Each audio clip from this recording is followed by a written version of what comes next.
Welcome to the Straight from the Source's Mouth podcast. Frank talk about sex and dating.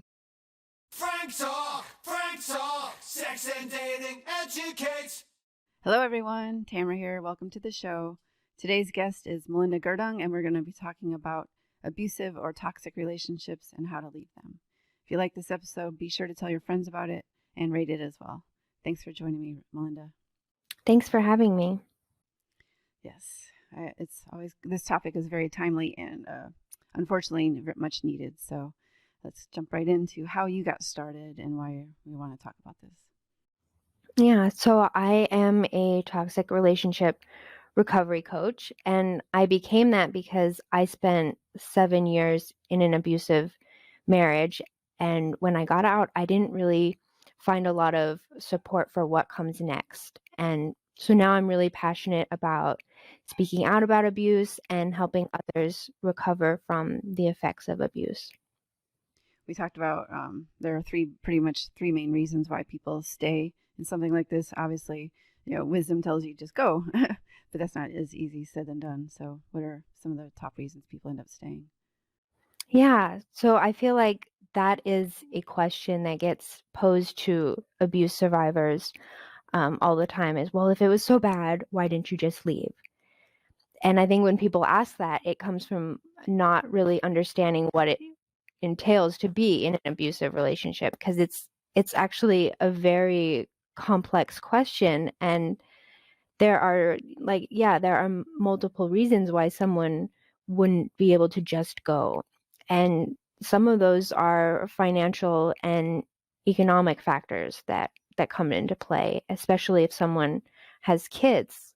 People who hold more power in society have an easier time of leaving, right? Someone who has a job can leave easier than someone who hasn't worked for 20 years. Someone without kids has an easier time leaving than someone with kids. And sometimes even if someone is working, they don't have access to their money, right? Financial abuse can be part of the abuse that someone is experiencing. And so even if they are making money, they might not have access to it. Do they have a car? Can they drive? Do they have a support system that they can go to? Do they have somewhere to stay? All of these kind of factor in, and a tricky part can be that isolation can be part of the abuse. So you might have had a really solid support system going into the relationship, but now as you're looking to leave it, that might have kind of been dwindled away. So there's all these very real logistical complications that people are having to face when contemplating leaving. Yeah, and I know obviously some of the emotional stuff too. Like I have a friend that she's like drawn, or like it's really hard to just get over the emotional side of it for her and him. Absolutely. Yeah. I think one of the less talked about reasons is that it's really painful to give up the fantasy, right? There's probably some part of people that dreams of just having a normal relationship and a normal family where everything is good. And part of the tricky part of abuse is it's not usually like 24/7 abuse. It usually comes in cycles. And one of those cycles is the good part, right? It's the part where he's behaving really great and treating you really well. And it's like a glimpse of the early days or of how you wish things could be. But that phase never lasts. And then it's followed by the abuse part of the cycle. And just kind of goes back and forth like that. Good part, abuse part, good part, abuse part. But those good cycles dangle the fantasy in front of you and can make it seem like maybe it's a possibility that it could stay that way, or that if you just do things a little bit different, then it would be like that all the time. And it kind of fucks with your head a little bit. And in order to leave, you have to be able to give that fantasy up. And there's a very real and powerful grief that comes from giving it up. And people, humans hate grief. We do so much to avoid feeling the things we don't like. But in order to get to the place where you are ready to leave, you have to come to terms with, yes, it is a fantasy and it is never going to get better. because those relationships, they never do get better. But until you're ready to accept that, you don't leave. Yeah. Yeah. And if they do, it's still like very, very, very hard. So I know that's like kind of like what we're going to talk about, how to leave, or what happens after you do end up being able to leave? Or is there more to say about? Yeah, or you do like I did and you leave and then you go back, which is actually really, really common. It took me 2 attempts to actually like make it out. Once someone can finally pull away after going back a few times and finally it gets so bad that they leave, and then you said there's some difficulty just dealing with the after effects. And can you say more about that? The other thing I feel like people have to confront when they're leaving, and this will kind of lead into everything, is they have to consider their safety, right? In normal relationships, you can just leave, but in an abusive relationship, it doesn't really work that way. You have to kind of be able to confront your own mortality. And so I remember packing shit into my car and just being absolutely terrified that he would come home while I was doing that, because I knew I had to be out of there before he got home or I would not be leaving.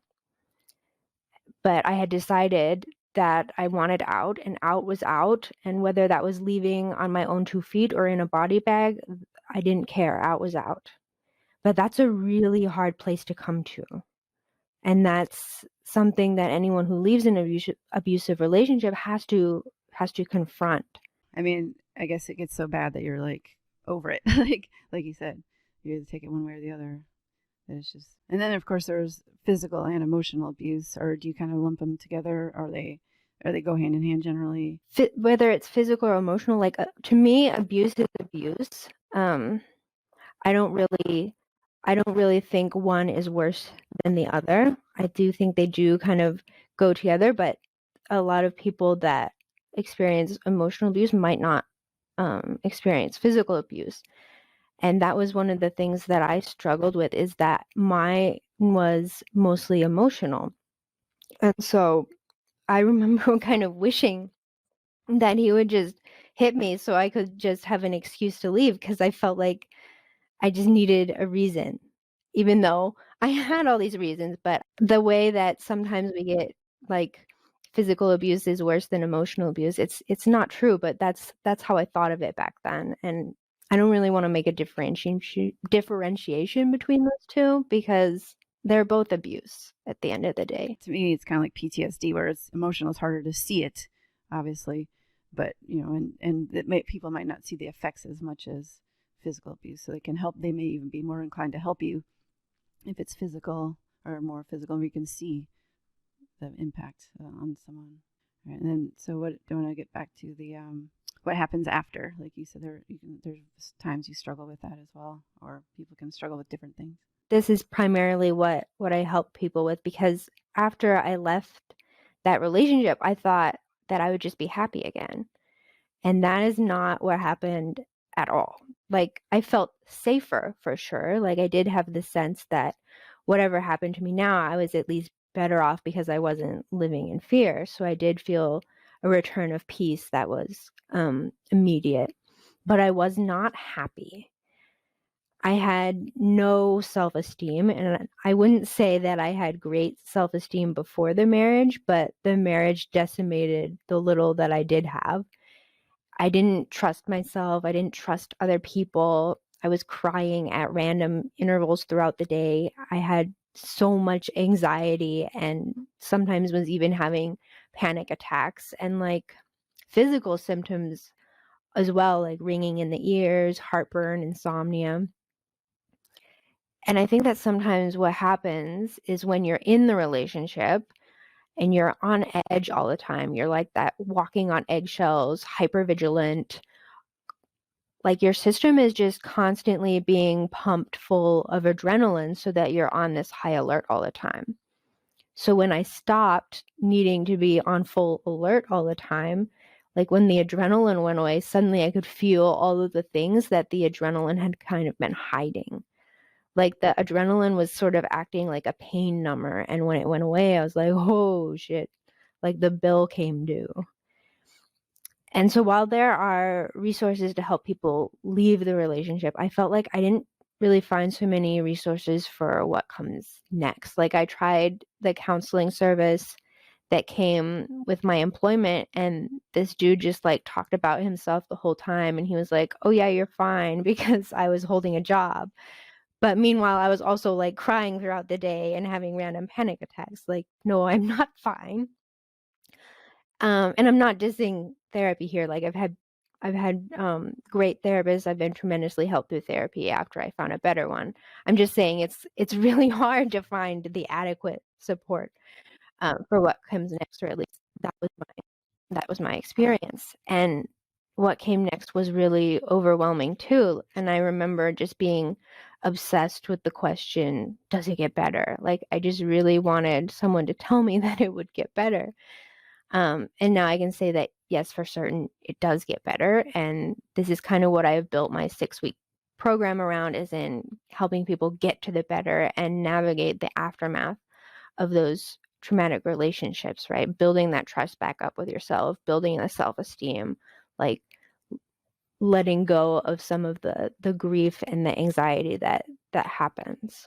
Since you brought up your program, do you want to talk about how people can get a hold of you, and then we'll kind of later we'll talk about what people can do right now that are struggling.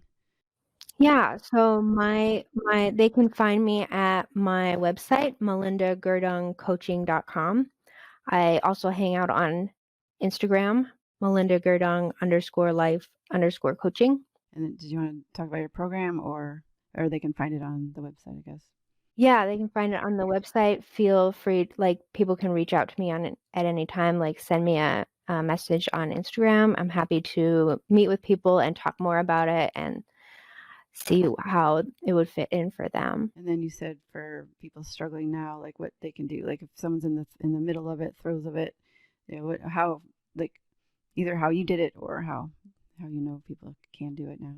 Yeah, so if you're like in it right now and just need like a little relief, I think what happens a lot of the time after you leave an abusive relationship, you end up still being in an abusive relationship. Just this time, it's an abusive relationship with yourself. Abuse survivors tend to be incredibly cruel to themselves and say things to themselves that they would never say to another person. And so I would say to start the process of healing is to start repairing that relationship with yourself, right? And it's okay to start small, like start by giving yourself recognition for doing something that's incredibly hard. Leaving an abusive relationship is so hard. And recognizing yourself for the level of badassery it took you is a really good start. And you can do things like look yourself in the eyes in the mirror and say, hey, I'm really glad you made it. You were really brave, and just making the commitment to try to be nicer to yourself, right? You don't go from self-hate to self-love overnight, but it starts with commitment to making the effort to notice when you're being a dick to yourself, and then apologizing to yourself and starting over with how you know is the appropriate way to speak to a human being. Right. I have people will tell me, like, I don't know how to be nice to myself. I'm like, well, you do. That's not true, because if you didn't know how to be nice to people, you would be a jerk to everyone. So it's like, treat yourself as a person. And that's where I would have people start, is just trying to be like 1% less of a dick to yourself. And when you mess up and treat yourself badly, you will have another opportunity to treat yourself with kindness when you've made a mistake. Like that commitment, just being 1% less mean, will feel better. Are there any other things, or that's pretty much like how to get out of one too? Is there one that, like, if you're in an actual relationship still? I guess you described it earlier. Oh, if you're in an actual abusive relationship right now, I feel like we talked a lot about like what's so hard about leaving, and I do want to make it very clear that in no way am I saying that it's impossible, or if you don't have all of these privileges that you can't leave. Like I believe that everyone can leave. It's definitely harder for some people, yes. But I believe that even like the shittiest life outside of an abusive relationship is still better than the life of being inside one. Like the life inside one can never get better. It only ever gets worse. But outside, the financial and economic hardships that might be present, those can get better. Like those things can be improved, they can be changed. Inside, you don't really have a chance of a better life, but outside, you at least have that chance. And I think that chance is always worth taking. And people are so much more powerful than they think they are. And I know people can improve their lives even if it is hard. And I know even the hard things get easier when you don't have someone shitting on you all the time. And there are resources available for people should they need them, right? You can start making a plan. I think it's really making the plan is really important so that you can account for all these factors and for your safety. And you can start gathering resources and you can start reaching out for help and finding that support system. I like the hotline.org is really good for like getting help and resources for leaving.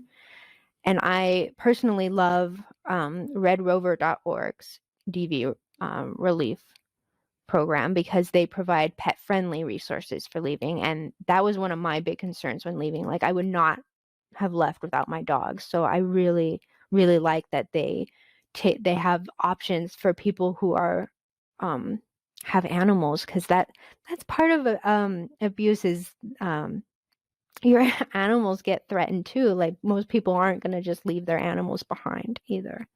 Are there any books, or I know you mentioned this a couple websites, are there any books that you read that helped you, or even movies that you related to, just some kind of something that, you know, put you over the edge or helped you get out? I wouldn't point to like a single book or movie. I know that I did go through a phase of like gathering my strength, and I read a lot of different books.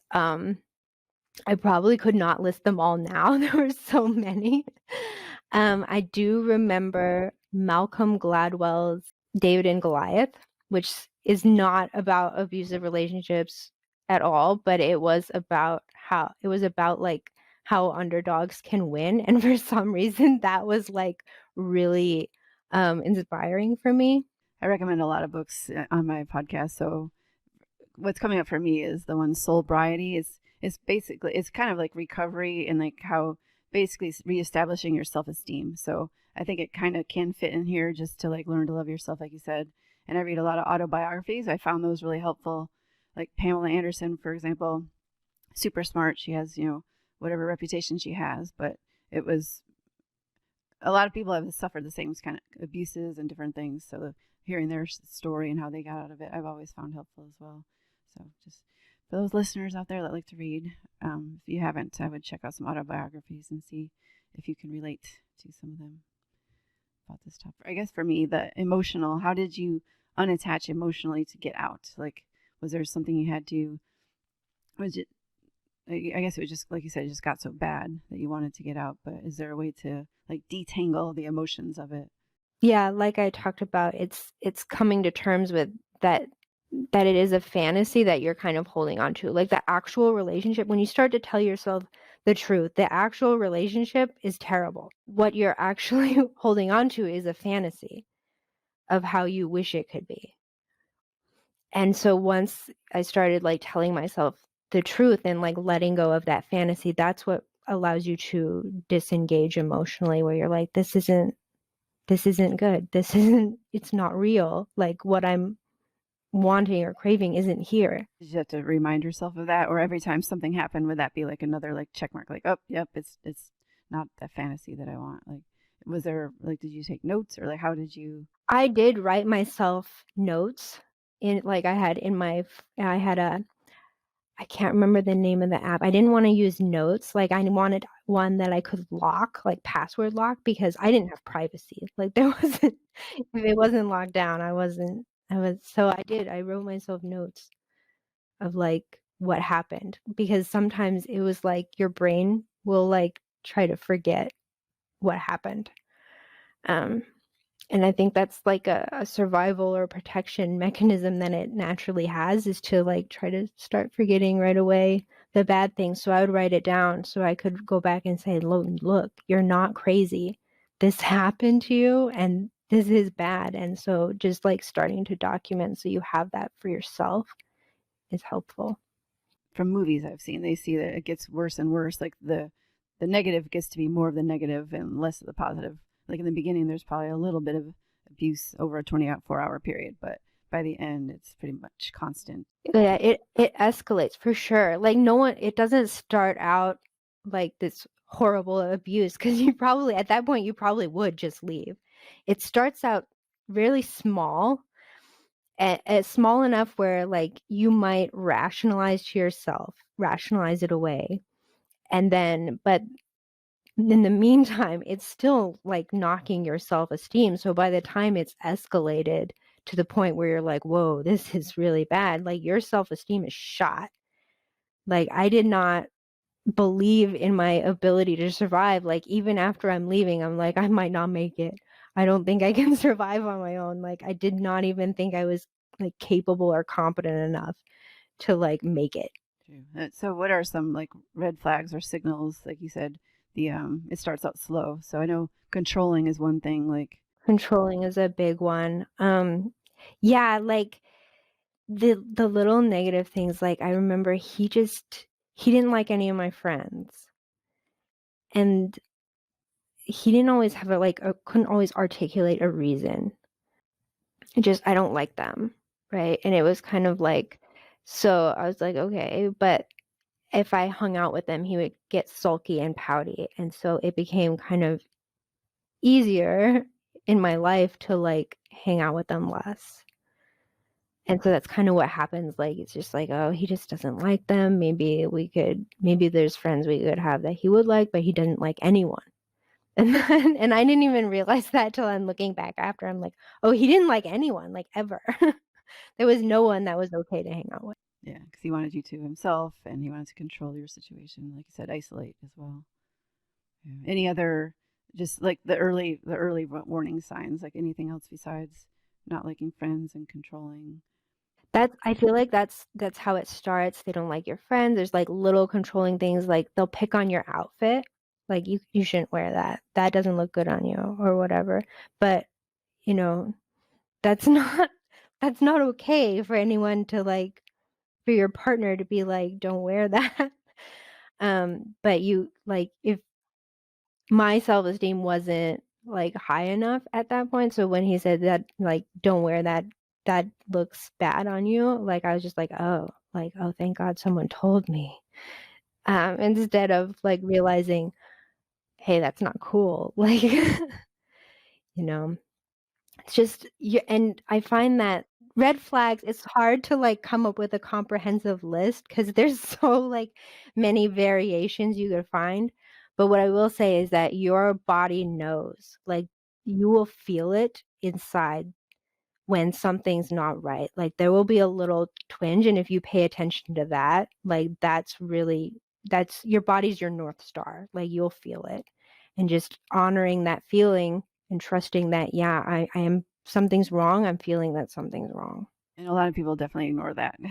They just want it. They want the fantasy, And of course, I'm sure they're super charming and charismatic in the beginning, which is why you don't even consider that they're going to turn into that until they have you and they've knocked down your self-esteem, and then they start, like you said. So, yeah, too good to be true. Potentially could go that way.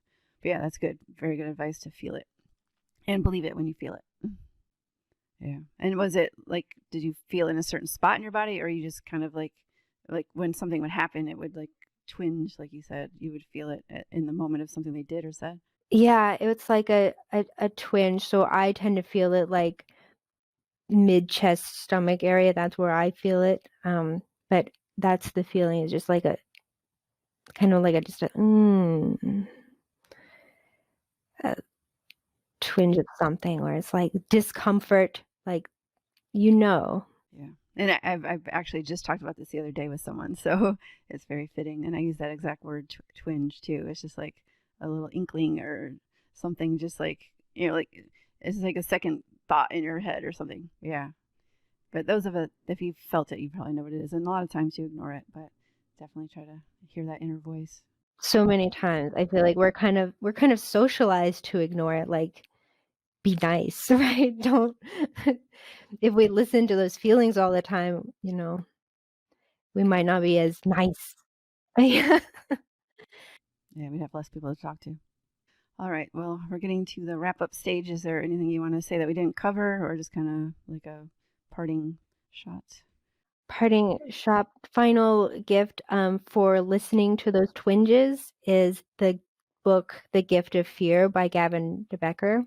Very good for like learning to listen to your body's intuition. I haven't heard of that one. Sounds like a good one for sure. All right. Anything else you want to say before we end the episode? No.